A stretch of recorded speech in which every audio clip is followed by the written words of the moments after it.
you've mentioned pandemic, I'm really interested in that word. First off, I need to congratulate you guys on the collaboration you have with Patelco Credit Union. I see how you guys are changing things around home loan automations. You wouldn't expect to see 35 processes in 5 months developed in any credit union. It's even tough to see that in large banking as well because of the bureaucracies and or the politics trying to get processes into production. Well, and it's going. The numbers are going up. 2.4 million transactions. It's amazing. What's happened? How did you? Again, there are two things I'm going to ask. One, how did you do it? Secondly, what were the steps? What were the right processes for you to really get that ROI that was really beneficial for the credit union? I'll go first on this, Kevin. I'll have you follow up. Yes, So, please. you had a great point that Chalani were 35 process in 5 months, right?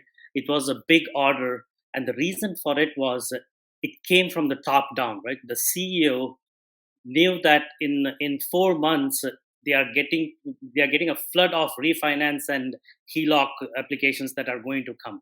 They had the market steady, and she wanted to be prepared before that timeline to get this automation in place. So when we were brought in, we had a great success with another credit union where we had built this 35 processes in the 5 to 6 months, and that's when we talked to Patelco. They gave us a mandate on saying if you can get it done in the short 4 months, because we want to be prepared for that. And that's when we put a large team, and the experience that we had already done this before with other credit unions. With that experience, we had a set of libraries, a set of processes that we have pre-built, and kind of implementing it with their customizing it to their business, because we have created this product using these processes. It's not done from the scratch, and that's what led to us the success in getting it. Now the bigger contribution is from the staff, right? Now, since it came from the top down, the whole organization was driven, including at the lower level. The resistance that we normally see when you go in from a bottom up was not there, right? And we spend a lot of time in environment creation, in setting up the bar. All this was taken away because of the kind of a mandate that had been given, and we got that flexibility where things were happening overnight.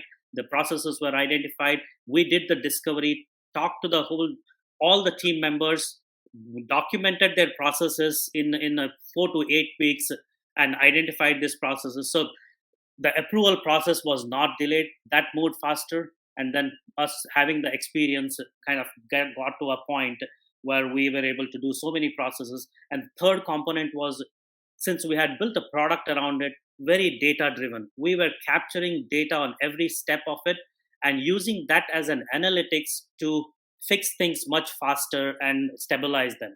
So the adoption was significantly high. So three things. The mandate came from the top leaders, and the ability to not have resistance internally. And for us, the way we were doing, adoption was significantly high. Those three things kind of gave us the kind of success we had with this credit union. I think that's the background on how we did it.